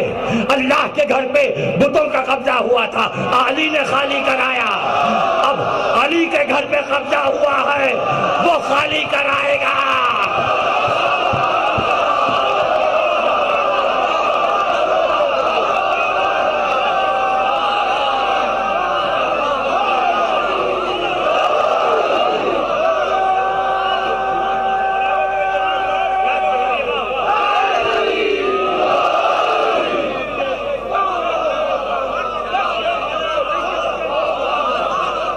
پھر کوئی جملہ چاہیے؟ لو ایک جملہ لے لو، ایک جملہ اور لے لو، ابھی ابھی یہ جملہ آیا ہے، اللہ نے دیکھا جو گھر ہم بنواتے ہیں اس پہ قبضے ہوتے ہیں۔ کعبے پہ قبضہ ہوا، اب تک قبضہ ہے، مسجدوں پہ قبضہ ہوتا ہے، مسجدوں کے جھگڑے ہوتے ہیں، اللہ کے لیے نہیں، اپنا قبضہ رہے، اپنا قبضہ رہے، دکانیں ہماری رہے، قبضہ ہمارا رہے۔ اللہ نے کہا اچھا، گھر ہمارا، قبضے تمہارے، اب ہم ایسے گھر ڈھونڈیں گے جس پہ قبضہ نہ ہو سکے، اس لیے کربلا بنوائی کہ قبضہ نہیں ہو سکتا۔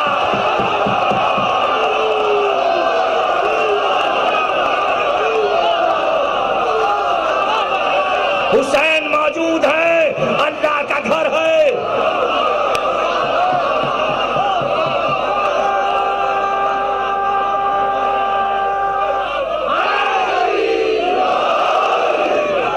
اللہ کا گھر۔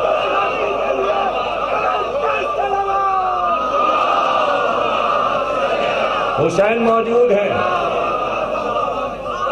روزے پہ قبضہ نہیں ہو سکتا، بارش تو موجود ہے، توڑ دو، سامرے کو توڑ دو، گنبد گرا دو، قبضہ نہیں کر سکتا، کوئی آ کے رہ نہیں سکتا، گھر رہے گا کھنڈر صحیح، گھر رہے گا، کوئی رہ نہیں سکتا۔ وہی دو مینار وہی گنبد۔ عجیب بات ہے، لڑائی کے زمانے میں جب امریکہ آیا تو اخباروں نے لکھا مسجد حسین، مسجد علی، سب مسجد کہہ رہے ہیں اسے، مشہور ہے مغرب میں یہ مسجد ہے، ہاں مسجد ہے، نماز ہوتی ہے، 5 وقت کی نماز ہوتی ہے، روضہ حسین پہ نماز ہوتی ہے۔ جس کا سجدے میں سر کٹا ہے وہاں نماز نہیں ہوگی تو کہاں نماز ہوگی؟ ماتم بھی ہوتا ہے، نماز بھی ہوتی ہے۔ پانی بہے ہل چلے، عمارت گر جائے پھر اٹھتی ہے، وعدہ ہے۔ حضرت زینب نے سید سجاد سے کہا بیٹا ابھی دفن نہیں کیا ہے نا انہوں نے، لاشا تیرے باپ کا پڑا ہے، میں نے اپنے بابا سے سنا ہے، مجھے بابا نے بتایا ہے قبر بنے گی، قبر بنے گی۔ اور عجیب جملہ حضرت زینب نے کہا سید سجاد قیامت تک زائروں کا آنا نہیں رکے گا۔ اے بی بی یہ 11 محرم کی صبح آپ نے کہا 1 کروڑ تو اس وقت ہے 1400 برس کے بعد۔ کیا یقین تھا بی بی زینب کو، سارا منظر دیکھ رہی تھی کہ پروانوں کی طرح قبر حسین پر تباہ ہے۔ اللہ سب کو زیارت کرائے جس وقت طواف شروع ہوتا ہے قبر حسین کا، جس وقت طواف شروع ہوتا ہے عباس کی قبر کا، عجیب منظر ہوتا ہے، میں کیا بتاؤں۔ دروازے بنے ہیں، عباس کے روضے میں جاؤ، باب ام البنین، باب سقائے سکینہ، باب علی نقی، باب موسی قاری، جو امام جدھر سے آیا اس کے نام کا دروازہ ہو گیا، اس کے نام کا دروازہ ہو گیا۔ لو تقریر ختم ہوئی، آخری 2 جملے اور تمہارے لیے تھے دعا اور ماتم۔ بی بی نے کہا سب سن چکی میں۔ ام البنین نے کہا کیسے لڑے میرے بیٹے؟ اے بیٹا سید سجاد ایک بار مجھے کربلا کی زیارت کرا، ایک بار مجھے کربلا کی زیارت کرا دو۔ جب زیارت کو سید سجاد چلے تو حضرت ام البنین کو لے کر چلے، زیارت کی، قبر حسین کی زیارت کی، خوب روئیں لپٹ کے قبر حسین سے۔ پھر کہا بیٹا آپ اپنے چچا کی قبر بھی دکھا دو۔ کہتے ہیں سید سجاد دادی کو لے کر عباس علمدار کی قبر پہ چلے۔ بس آخری جملہ ہے، جب حضرت عباس کا اشرف پڑھا تھا تو اس میں یہ مسائل پڑھے تھے، میری کتاب ام البنین میں یہ جملے لکھے ہوئے ہیں، آج پھر ادا کر رہا ہوں کئی برس کے بعد۔ جہاں دروازہ ام البنین بنا ہوا ہے یہ وہی جگہ ہے باب ام البنین جہاں سے زینے اندر جاتے ہیں اور اندر جا کے قبر کی اور پانی کی زیارت ہوتی ہے، جو قبر عباس کے گرد پانی چکر لگا رہا ہے تہ خانے میں نیچے جا کر، وہی جگہ ہے باب ام البنین بنا ہوا ہے۔ وہ دروازہ اس لیے بنایا گیا کہ جیسے ہی جناب ام البنین روزے میں داخل ہوئی اور دور سے بیٹے کی قبر پہ نظر پڑی تو وہیں ایک بار ام البنین بے ہوش ہو کے گر گئی، بے ہوش ہو کے گر گئی۔ جب ہوش آیا تو گھٹنوں کے بل چلتی ہوئی قبر عباس پہ پہنچی اور بیٹے کی قبر سے لپٹ کر کہا عباس اگر تیرے ہاتھ نہ کاٹے جاتے تو سکینہ کے گلے میں رسی نہ باندھی جا۔ اے عباس ماں تیری آئی ہے بیٹا۔ عباس ام البنین بارے الہ اس عبادت کو قبول فرما، ان آوازوں کو جو بلند ہیں رحمت بنا، ان کی تمام مرادوں کو مکمل فرما۔ کوئی غمت نہ سوا غم حسین کے، جو اولاد نرینہ نہیں رکھتے انہیں اولاد نرینہ عطا فرما، رزق میں ان کے ذاتی فرما، ان کی حفاظت فرما، عراق میں تمام روزوں کی اور زائرین کی حفاظت فرما۔ شب چیلوں کے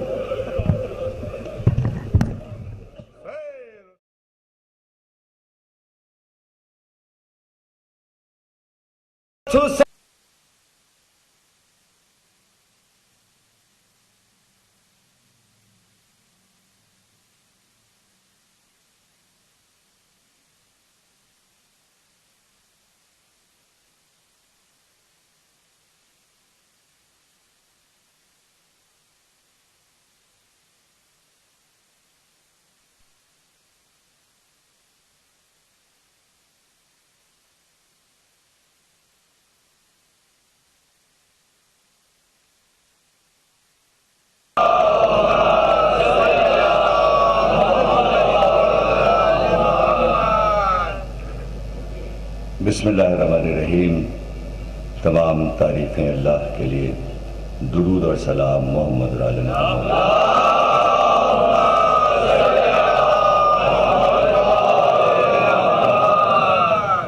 1430 ہجری کے اشیاء چیلم کی چھٹی تقریر آپ حضرات سماعت فرما رہے ہیں. امام بارگاہ جامع ستین میں کل کی مجلس میں انشاءاللہ بعد مجلس شبیہ تابوت امام ہشتم حضرت امام علی رضا صلی اللہ علیہ وسلم برآمد ہوگا اور اس کے بعد نظر امام کی ہوگی دسترخوان اور امام ضامن تقسیم کیے جائیں گے تبرک کے طور پر. آج کی مجلس کے بعد ایک مجلس لائنز ایریا امام بارگاہ حسینی میں ہے. جو حضرات یہاں کے بعد پہنچ سکیں وہاں تشریف لائیں. اس منزل تک کل ہم پہنچ چکے کہ اب موضوع ہمارا مبہم نہیں رہا اور تمام باتیں واضح ہو گئیں.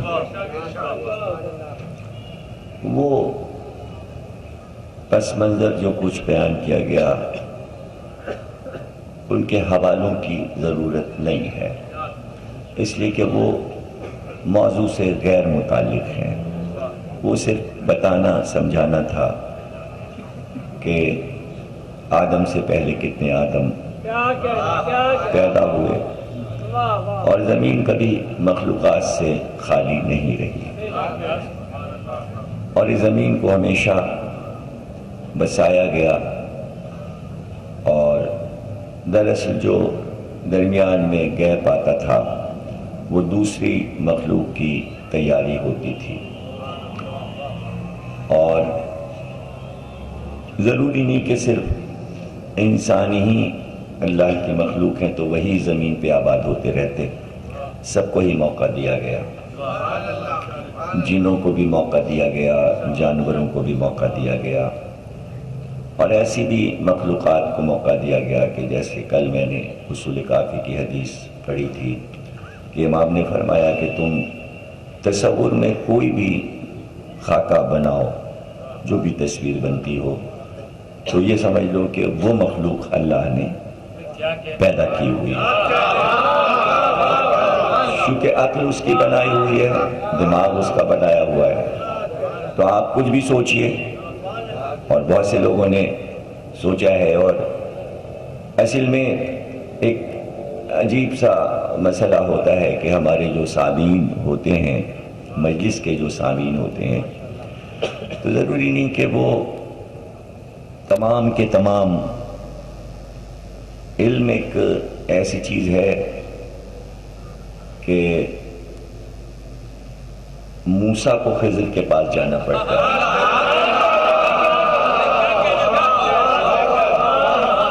اور جو لوگ قرآن کو غور سے پڑھتے ہیں وہ یہ جانتے ہیں کہ اللہ بار بار یہ بات کہتا ہے کہ کوئی یہ نہ سمجھ لے کہ یہ عالم ہے، یہ عالم ہے، یہ عالم ہے. اللہ کہتا ہے ہم نے عالم پر عالم بنایا ہے، عالم پر عالم بنایا ہے، عالم پہ عالم بنایا ہے. یعنی کسی 50,000 عالموں کے اوپر ایک عالم آپ کو مل جائے اور آپ سمجھیں بس یہ تو بہت بڑا علم ہے.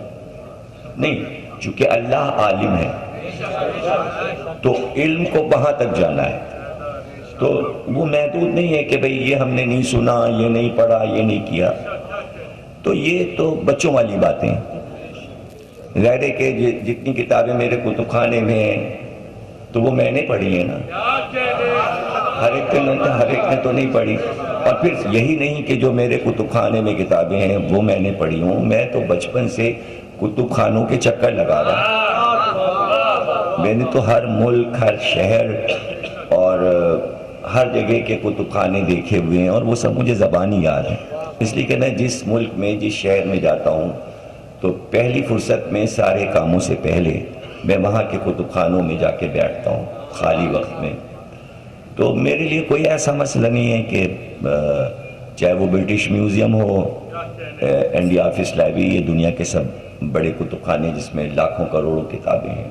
میں یہاں بھی بیٹھا ہوں، ہفتوں بیٹھا ہوں، دن بھر بیٹھا ہوں، رات بھر بیٹھا ہوں. اور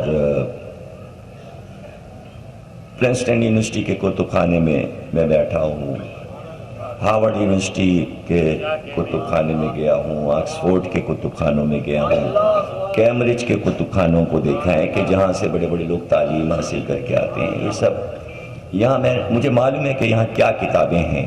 پھر ہندوستان کے تمام لکھنؤ کے کتب خانے اور دہلی کے کتب خانے، بمبئی کے کتب خانے، یہ سب میرے دیکھے ہوئے ہیں، ایسے کہ جیسے میرے سامنے.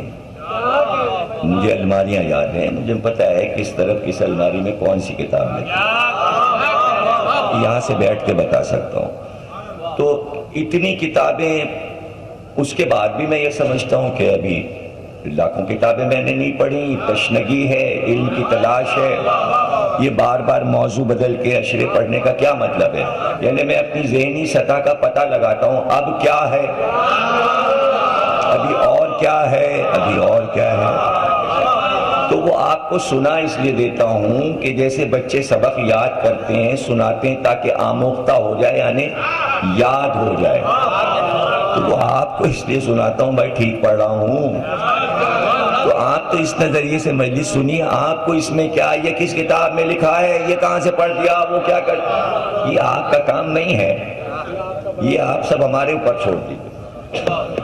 یہ کون سی کتاب میں لکھا ہے، اس لیے کہ آپ نے ایک کتاب بھی نہیں پڑھی. جس نے کتاب ہی نہیں پڑھی اس کو یہ کیا پوچھنا کہ کون سی کتاب میں لکھا ہے. آپ کو پتا بھی ہے کتنی کتابیں ہیں. تو یہ بات اس پہ نکل آئی کہ جملہ کہنے جا رہا تھا کہ کتاب ہے عجائبات دنیا، وہ اتنی موٹی کتاب ہے، اتنے بڑے سائز کی ہے، میں تصویر کے. تو اس میں، اس کتاب میں، اب تو وہ اسلام آباد سے دوبارہ چھپ گئی ہے، کتاب موجود ہے اور آپ منگا سکتے ہیں، اسے دیکھ سکتے ہیں. عجیب و غریب کتاب. لیکن اس سے پہلے جو میری معلومات میں وہ کتاب صرف علامہ طالب جوہری صاحب کے والد کے کتب خانے میں تھی، اور پہلی بار میں نے ان کے کتب خانے میں دیکھی تھی جب وہ حیات تھے، مولانا ان کے والد. تو اس میں تصاویر ہیں، اس میں عجیب عجیب مخلوق ہے کہ کسی ایسے ملک کے انسان ہیں جن کی چونچ نکلی ہوئی ہے طوطے کی طرح. کچھ ایسے ہیں کہ جو ڈبل اونٹ ہیں، ادھر بھی منہ ہے ادھر بھی منہ ہے. عجیب عجیب مخلوق ہے اللہ کی. سمندر کے اندر کی عجیب مخلوق ہے، جنگلوں میں، فضا میں. یہ اس کے اندر جو ہوا ہے اس کے اندر بڑی مخلوق رہتی ہے، وہ ایک الگ مخلوق ہے. پھر یہ دنیا کا گولا جو گھوم رہا ہے، اس کے باہر جو اسپیس میں دائرہ بنتا ہے ہر ستارے کے چوگرد، اس کے اندر ایک مخلوق آباد ہے. پھر اس کے بعد یہ زمین کا سایہ پڑتا ہے باہر، جب سورج زمین کے سامنے ہوتا ہے تو زمین کا ایک سایہ پڑتا ہے، اس کے اندر سائے کے اندر ایک مخلوق آباد ہے، وہ سبز رنگ کا سایہ ہے، اس کے اندر بھی مخلوق آباد ہے. تو آپ کیا اللہ میاں کو کیا بات سمجھتے ہیں کہ ضیاء الحق کے برابر ہے.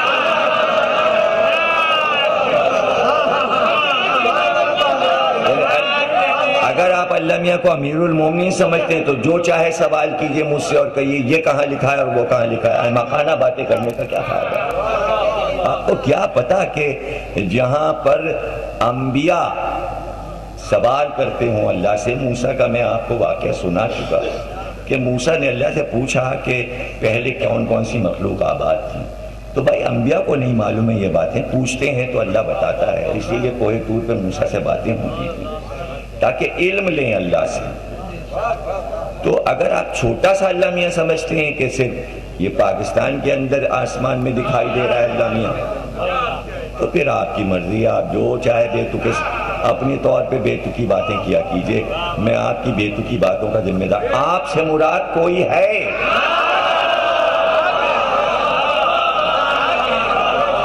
آپ سے مراد کوئی ہے؟ آپ مراد نہیں ہے. کوئی اور آپ ہے، وہ ایسا آپ ہے جو آپے میں نہیں ہے۔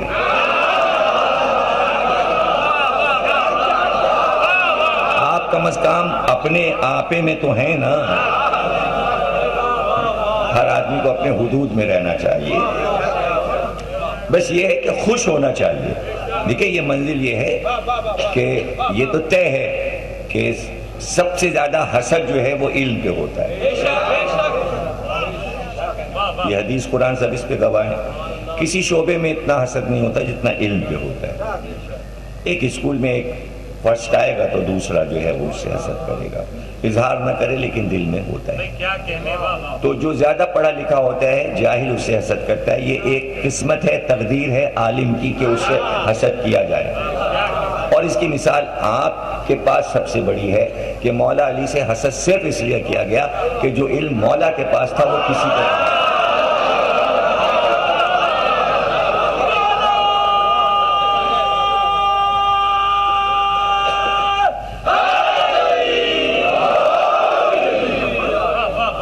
میں جب کلیجے پھٹ جاتے ہیں، اگر ظرف نہ ہو تو قبول نہیں ہو سکتا کہ ظاہر ہے کہ حیرانی کی منزل علم جو ہے وہ حیرانی، آدمی ششدر رہ جائے علم کی منزل پر۔ تو خضر کے علم کو دیکھ کے موسیٰ ششدر حیران، یہ کیا ہے، یہ کیا ہے؟ تو جب موسیٰ جیسا نبی کہتا یہ کیا ہے، یہ کیا ہے، اس کے معنی اسے نہیں معلوم، تو آپ کو کیسے معلوم ہو جائے گا؟ کسی کو کیسے معلوم ہو جائے گا؟ ہاں یہ ہے کہ خوش ہوں، حسد نہ کریں، اگر مولا کے ماننے والے ہیں تو رشک کریں کہ مولا ہمیں بھی ایسے علم دے۔ اسی لیے قرآن میں رب زدنی علما، اے حبیب دعا مانگتے رہیے۔ نبی سے کم کسی کا علم ہے دنیا میں، اللہ کے بعد رسول اللہ کا علم ہے، اور رسول اللہ سے کہا گیا ہر وقت یہ دعا مانگتے رہو، رب زدنی علما، پروردگار میرے علم میں زیادتی کر، پروردگار میرے علم میں زیادتی کر۔ اور یہی طالب علم کے لیے دعا ہے کہ اگر وہ دعا یہ مانگتا رہے تو جلدی جلدی کلاسیں پاس کرے گا اور فیل نہیں ہوگا، نکلتا چلا جائے گا۔ اور ہر اسکول کالج میں یہ آیت لکھی ہوتی ہے، پروردگار ہمارے علم میں زیادتی فرما، پروردگار۔ تو دعا مانگی اور پھر مجلس میں آ جائیے۔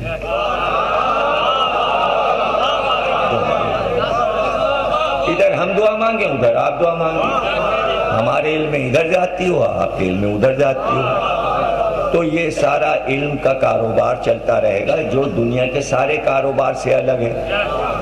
اس لیے کہ دنیا کے کاروبار میں گھاٹا ہے، علم کے کاروبار میں گھاٹا نہیں۔ مال چھن جاتا ہے، علم چھنتا نہیں، مال گھٹتا رہتا ہے، علم گھٹتا نہیں، مال بڑھتا نہیں، علم بڑھتا رہتا ہے۔ یہ مولا علی کے فیصلے سنا رہا ہوں، یہ میرے فیصلے نہیں ہیں۔ ایک آدمی نے دولت کا اور علم کا کہا تھا علی سے کہ مقابلہ کر دیجیے، تو مولا علی نے مقابلہ کیا۔ کہ دولت کے لیے تو ہر وقت رات بھر جاگتا ہے، تجھے نیند نہیں آتی، چور چورا نہ لے جائے۔ علم کو ڈاکے کا خطرہ نہیں، چور کا خطرہ نہیں ہے، چور پیچھے آ نہیں سکتا، چور علم لوٹ نہیں سکتا، اس لیے عالم آرام سے سو جائے، دولت مند سو نہیں سکتا۔ یہ مولا علی کے سارے اقوال ہیں۔ تو بڑی علم کی تعریفیں ہیں، اور وہ ہے تو پھر جب علمی موضوع چھڑا ہوا ہے، اور ظاہر ہے کہ میرے لیے خود ہی حیرانی کی منزل ہے، میرے لیے بھی حیرانی کی منزل ہے، میں کیا کروں؟ یہ حیرانی کی منزل ہے کہ کل کہہ چکا کہ 1,24,000 انبیاء کاہے کے لیے بھیجے گئے؟ صرف بت پرستی ختم کرانے کے لیے۔ ایک کام، کتنا پھیلا ہوا کاروبار تھا بتوں کا کہ 1,24,000 انبیاء آئے چلے جا رہے ہیں، آئے چلے جا رہے ہیں، سمجھائے چلے جا رہے ہیں، سمجھائے چلے۔ اور ظاہر ہے کہ جیسے کل میں نے آپ کو بتا دیا کہ 5 بت جناب ادریس کے عرش پہ جانے کے بعد انسانوں نے بنا لیے اور ان کی پوجا کرنے لگے۔ پھر وہی بت جب طوفان نوح آیا تو ظاہر ہے سب کچھ بہہ گیا، لیکن بت تو ظاہر ہے پتھر کے تھے، وہ کہیں زمین میں گڑ گئے ہوں گے۔ شیطان طوفان کا پانی جب ختم ہوا تو ان بتوں کی تلاش میں لگ گیا کہ اب لوگ تو مر گئے، جو بت پوجا کرتے تھے وہ تو سارے انسان فنا ہو گئے، اس لیے کہ حضرت نوح نے بد دعا کی تھی، کہا تھا کہ پروردگار، اچھا پھر اللہ نے یہ بات حضرت نوح سے کہہ دی تھی، بتا دی کہ اب ہم اس نتیجے پہ نوح پہنچے ہیں کہ یہ بت پرستی نہیں چھوڑیں گے، اور یہ بھی تمہیں بتا دیں کہ ہم اس قوم کو کفر اور شرک پہ زندہ رکھتے ہیں کہ اگر ہمیں یہ معلوم ہے کہ اس کی نسل میں ابھی آگے مسلمان آنے والے، مومن آنے والے، تو ہم اس قوم کو باقی رکھتے ہیں۔ اور جب تمہارے علم میں یہ بات لا رہے ہیں اپنے ارادے سے، جب ہم کہتے ہیں یہ بات کہ ان میں ایک بھی اب مومن اور مسلم پیدا ہونے والا نہیں ہے، ان کے نطفوں میں، ان کے صلبوں میں اب کوئی لا الہ والا نہیں ہے، اس لیے نوح اب ہم عذاب لائیں گے۔ اور کہتے ہیں کہ طوفان آنے سے 40 برس پہلے اللہ نے تمام دنیا کی عورتوں کو بانجھ کر دیا، ایک بھی شیر خوار اگر ہوتا تو عذاب نہیں آ سکتا۔ یہ سب اللہ کی حکمتیں، اس کا قانون ہے، اس کی عدالت ہے، بس اسے سنتے رہیے۔ طوفان نوح کی تاریخ نہیں سنانا، یہ موضوع نہیں ہے، یہ بتانا ہے بت پرستوں کی تباہی۔ یہی 5 بت پوج رہے تھے جن کے نام آپ کو سنا چکے ہم بار بار، یابوس ہے، یاوق ہے، نصر ہے، سوا ہے، بدھا ہے، یہ 5 بت تھے۔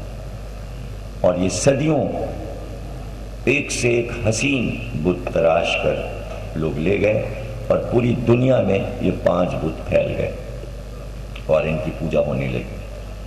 اور اس میں بدھا جو تھا وہ مرد تھا، اور سوا جو تھا وہ عورت تھی، عورت کا بت تھا، اور یابوس جو تھا وہ شیر کا بت تھا، یاوق جو تھا وہ گھوڑے کا بت تھا، گھوڑے کی شکل کا تھا، اور نصر جو ہے وہ گدھ تھا۔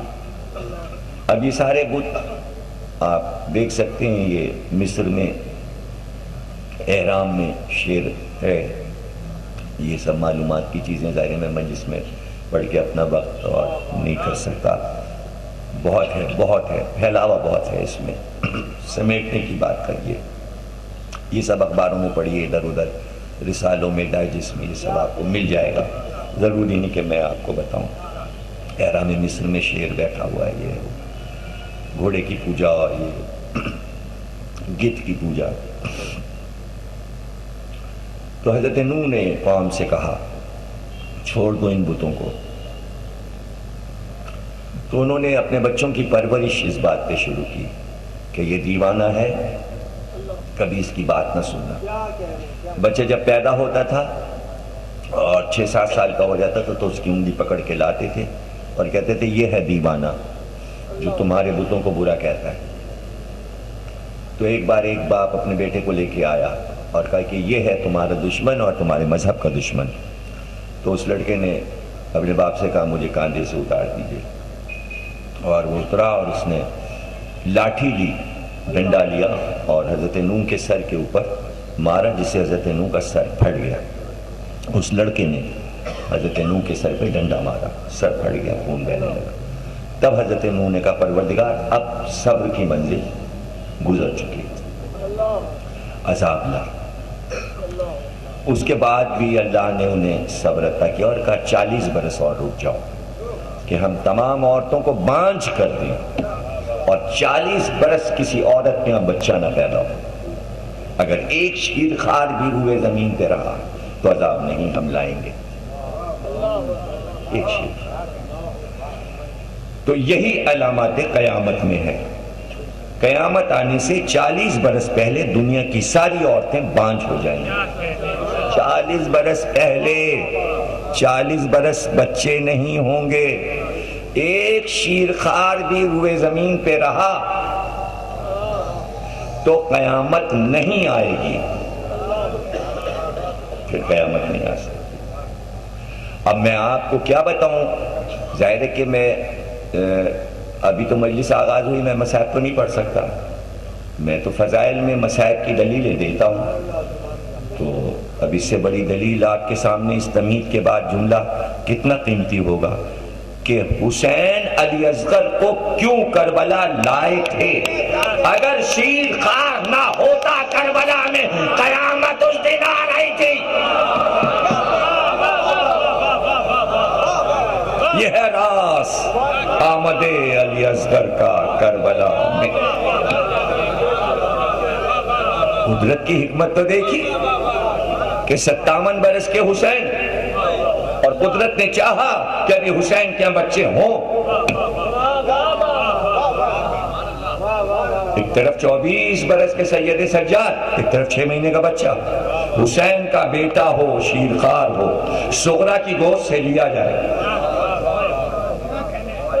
کہتے لوگ کہ بھئی امت کو بخشوانا تھا، سب اپنی جگہ صحیح ہے، لانے کا مقصد یہ تھا اگر نہ ہوتے علی اصغر، نہ ہوتے، وہی دن مقرر تھا قیامت کا۔ تو جب 40 برس گزر گئے نوح کی امت پر، اور وہ دن مقرر ہو گیا کہ طوفان آ جائے، تو وہ صبح عاشورہ تھی کہ نوح نے سفید کپڑے پہنے اور عصا ہاتھ میں لیا، وہ عصا جو نوح سے باتیں کرتا تھا، اور سفید کپڑے پہن کر قوم کے پاس آئے، کہا یہ بتوں کو نہیں چھوڑو گے تم، آ جائے گا عذاب۔ ٹھٹھا مار کے ہنسے، ادھر قوم ہنسی، ادھر بوڑھی کا تنور پھٹا، آگ سے پانی ابلا۔ اب اگر طوفان نوح پڑھوں تو مجلس طوفان نوح پہ ہو جائے گی، حالانکہ بہت دلچسپ مجلس ہے، طوفان نوح پڑھ چکا ہوں، کچھ اور ہی رنگ ہو جاتا ہے طوفان نوح کا، نہیں پڑھنا اس لیے کہ پڑھ چکا، مجھے کسی اور منزل پہ جانا ہے۔ آج بھی وہ تنور موجود ہے مسجد کوفہ میں، لوگ دیکھتے ہیں جا کے اس جگہ کو، وہ جگہ بنی ہوئی ہے جہاں سے پانی نکلا تیزی کے ساتھ، اور دیکھتے ہی دیکھتے زمین ڈوبنے لگی، اور اس علاقے کا بادشاہ، اس کو بتایا گیا کہ بھئی نوح نے بد دعا کر دی، پانی ابلا، اس نے کہا چل کے دیکھیں گے، تو وہ آیا نوح کے پاس دیکھنے پانی، کہا بھی تو واپس اپنے محل تک نہیں پہنچے گا کہ غرق ہو جائے گا۔ اب یہ تو پہلے سے تیاری ہو چکی تھی کہ کشتی بن چکی تھی، 1,29,000 تختے لکڑی کے کھجوروں کے کٹ چکے تھے، کشتی کی تیاری جبریل نے کرا دی تھی، کائنات کی پہلی کشتی بنی تھی، نوح نے اس کشتی کو محنت سے بنایا تھا، 9 سال میں وہ کشتی بنی تھی، 1,29,000 تختے تھے، اور اتنی ہی کیلیں تھیں، اور سب کیلیں لگنے کے بعد جب 5 کیلیں بچ گئیں تو وہ کیلیں چمکیں اور اس سے نور پھوٹا۔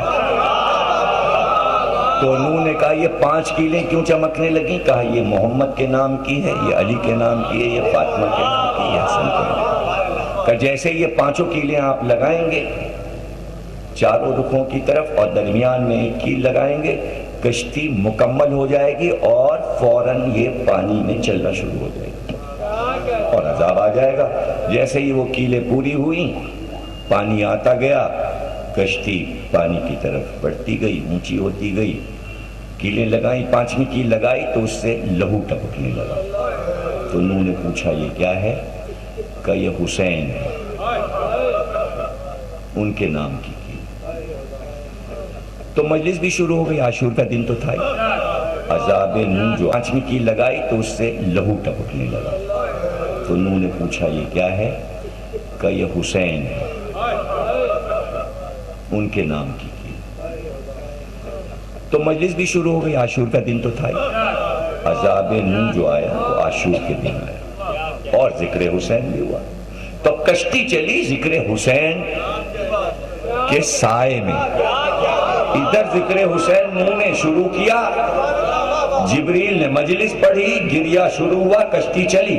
تو میں یہ کیوں کہوں طوفان نوح کے پانی میں چلی، حسین کے آنسوؤں میں چلنا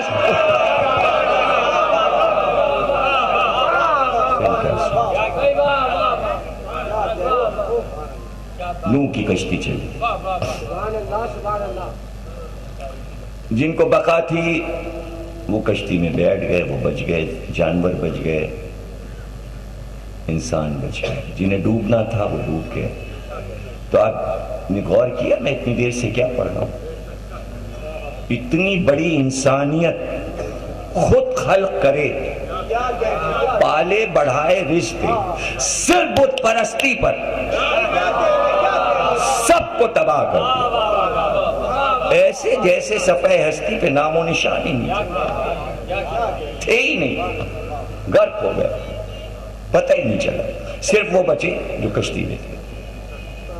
یہاں سے ہم اپنی تقریر کے ایک رخ کی طرف آتے ہیں. اتنا آپ کو پہلے بھی بتا چکا ہوں کہ اس موضوع میں رخ اتنے نکل آئے.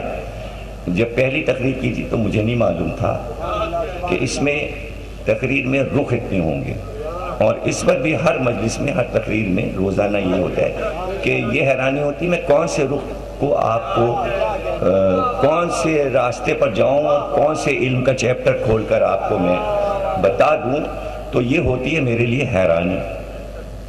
یہاں پر آج کی تقریر میں ہم ایک بات غور کرتے ہیں تاکہ جو اب تقریریں بچ رہی ہیں 4 تقریریں، اس میں ہم اس کے نتائج برآمد کریں گے. اپنی تمام پہلی تقریر سے لے کے اب تک کی گفتگو کا نتیجہ. ظاہر ہو سکتا ہے کہ 7ویں تقریر کل امام سے متعلق ہے، 8ویں میں ہم نتائج تک قریب پہنچ جائیں، پھر 9ویں اور 10ویں میں نتائج برآمد ہو موضوع کے کہ بات کیا تھی اور موضوع کیوں رکھا گیا. ہو سکتا ہے کہ شب چیلمی بات ہو جائے، اس لیے کہ پھر چیلم کے دن تو مسائب ہی مسائب ہوں گے.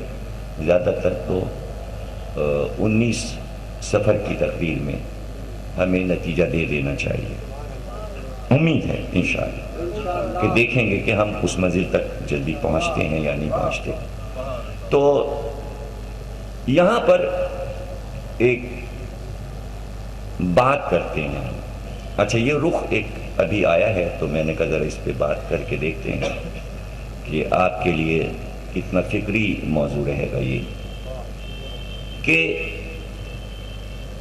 قوم ہر نبی کی بت بناتی تھی، بت تراشتی تھی، بتوں کو بیچتی تھی اور ان کی پوجا کرتی تھی.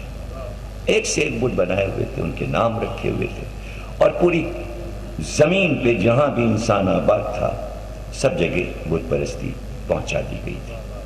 بس اتنا حصہ ایمان کا رہتا تھا جہاں نبی ہو اور جو اس کے خاص الخاص ہوں، اس کے گھر کے افراد ہوں یا اس کے حواری ہوں، اس کے صحابی ہوں، وہ اتنا حصہ حق پر ہوتا تھا. اور سب بت بت بت بت یعنی شرک پھیلا ہوا تھا پوری روئے زمین. ہر نبی کے دور میں کوئی نبی کا دور ایسا نہیں آیا کہ جو آپ یہ کہہ سکیں کہ توحید کا دور تھا. ہمیشہ بتوں کا راج رہا اس زمین پہ. بتوں نے قبضہ کیا رکھا اور ہر ملک ہر زمین پہ پہنچ گئے، ہر قوم کے پاس پہنچ گئے. وہ نہ چل سکتے ہیں، نہ پھر سکتے ہیں، نہ بول سکتے ہیں، نہ سن سکتے ہیں، لیکن چلے چلتے چلتے چلے چلے چلے. اب یہ آپ کو دیکھیے بتا دوں کہ مٹی کی چیز کہیں چلتی ہے؟ چل سکتی ہے، لیکن پھر پوری دنیا میں یہ کیسے پہنچ گئے؟ میں ایک پہیلی بجھاتا ہوں آپ. سودا ایک شاعر تھے، میر تقی میر کے ہم سے پوربی زبان میں ایک پہیلی بجھاتے ہیں. جب پہیلی کی بوجھ آپ کو معلوم ہوگی تو آپ ہماری بات کی دلیل پا لیں گے کہ مٹی کی چیز کیسے چلتی ہے. مٹی پتھر کے بت کیسے چلے؟ چل سکتے ہیں. یمن پہنچ گئے، شام پہنچ گئے، مصر پہنچ گئے، یہاں سے وہاں پہنچ گئے. یہ 5 بت جو نام بتائے ہیں یہ قبیلوں میں بٹے. ان کا مجسمہ شیطان نے نکال لیا دلدل سے اور عرب لے گئے. اب چلتے چلتے عرب پہنچ گئے. نینوا سے چلے، فرات کے کنارے عراق میں رہتے تھے نوح. طوفان آیا کیچڑ میں سے نکلوا کے شیطان نے بھیجوا دیا، پھر انہوں نے دھویا وویا بنایا، لیجئے پھر طوفان نوح کے بعد پھر بت پرستی شروع ہو گئی۔ اب جو چلی تو ابراہیم تک آئی، اب جب ابراہیم پہ آئیں گے تو پتہ چلے گا پھر کیا ہوا، پھر بتوں کا کیا حشر ہوا، کہاں پہنچے، کیسے پہنچے۔ ابھی تو طوفان نوح کے بعد ادریس پہ بات ختم ہوئی تھی، وہ بت بڑھتے ہوئے یہاں تک آئے تو نوح مبعوث ہوئے۔ بس یوں سمجھ لیے جناب ادریس آسمان پہ گئے، جناب ادریس کو جو بیٹا ملا اس کا نام ہے متشلق، متشلق کے ایک بیٹا ہوا لمک، لمک کی جو بیٹا ہوا اس کا نام ہے نوح۔ تو یعنی 3 پشتیں گزری ہیں جناب ادریس کی کہ یہ بت پرستی پوری دنیا میں پھیل گئی۔ میلائل کے دور سے شروع ہوئی، 7 پشتیں گزری، میں نے کل 7 پشتیں آپ کو گنوا دی ادریس تک، ادریس سے پھر 3 پشتیں میں نے آپ کو گنوا دی نوح تک۔ اب نوح سے ابراہیم تک کی پشتیں کل یا پرسوں کی تقریر میں گنواؤں گا۔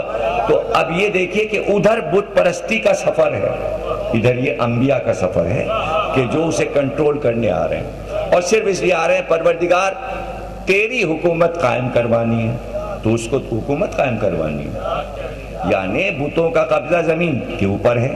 اللہ میاں کو کیا پریشانی ہے، پوری کائنات کے رب العالمین ہیں، عالمین کے رب ہیں، اگر زمین پہ تھوڑے سے بت لوگ پوج رہے ہیں تو یہ اللہ میاں آدمی بھیج کے یہ کیوں کہہ رہے ہیں ہماری حکومت مانو، ہماری حکومت مانو، اور ہر ایک کہ قولوا لا الہ الا اللہ، دن بھر حضرت نوح یہ کہتے تھے قولوا لا الہ الا اللہ، گھروں کو کھٹکھٹا کے رات کو 2 بجے، دن میں، دوپہر میں، گلیوں میں، تو جب گھر کھٹکھٹائیں گے لوگ سو رہے ہیں، آرام کر رہے ہیں، اور دوپہر کو جا کے ڈنڈا کھٹکھٹا کے کہیں گے قولوا لا الہ، تو پتھر نہیں ماریں گے؟ ابھی پتھر کھانے والے کام تو حضرت نوح کر ہی رہے تھے، اتنے نکل کے پھر غصے میں جو پتھر مارا تو شام تک پتھر کا پہاڑ بن جاتا تھا، اس کے نیچے نوح دفن، پھر جبریل آتے تھے، پتھر ہٹاتے تھے، نوح کو اس میں سے نکالا، پھر اپنے پروں سے زخموں کے اوپر صاف کر کر کے مرہم لگایا، توحید کا مرہم لگایا، پھر ٹھیک ہو گئے، پھر صبح اٹھے، پھر یہی کام شروع ہو گیا۔ وہ پہلے سے تیار تھے، انہوں نے پھر پتھر بازی شروع کی، بھئی وہ تو پتھر پوج ہی رہے تھے، تو ان کا تو ہتھیار ہی پتھر تھا، ان کا تو ہتھیار ہی پتھر تھا۔ جبریل نے کہا کہ بھئی ان سے مقابلہ کرو، ان سے جہاد کرو، حضرت نوح کہنے میں اکیلا ان سے جہاد کروں گا۔ کہ جہاد کرنا کیا مشکل ہے، میں تم سے کہہ رہا ہوں جہاد کرو۔ تو جھنجلا کے ایک بار نوح کہنے لگے تم ہو کون؟ جبریل سے کہنے لگے تم ہو کون؟ تو انہوں نے کہا میں جبریل ہوں، میں آ چکا، آدم پہ، شیش پہ، انوش پہ، قینان پہ، ارفشت پر، ادریس پہ، سب پہ میں آ چکا ہوں، تمہارے باپ لمک پہ آ چکا، تمہارے دادا پر آ چکا ہوں، متشلق پہ آ چکا ہوں، تمہارے پردادا ادریس پہ آ چکا ہوں، اب تمہارے اوپر آئے، اب جس کے اوپر آ جائیں۔ انسانوں پہ جن آتا ہے، انبیاء پہ ملک آتا ہے، انسانوں پہ جن سوار ہوتا ہے، انبیاء کے لیے ملک آتا ہے، اور سارے ملک تو نہیں آتے، بار بار یہی حضرت جبریل آتے ہیں۔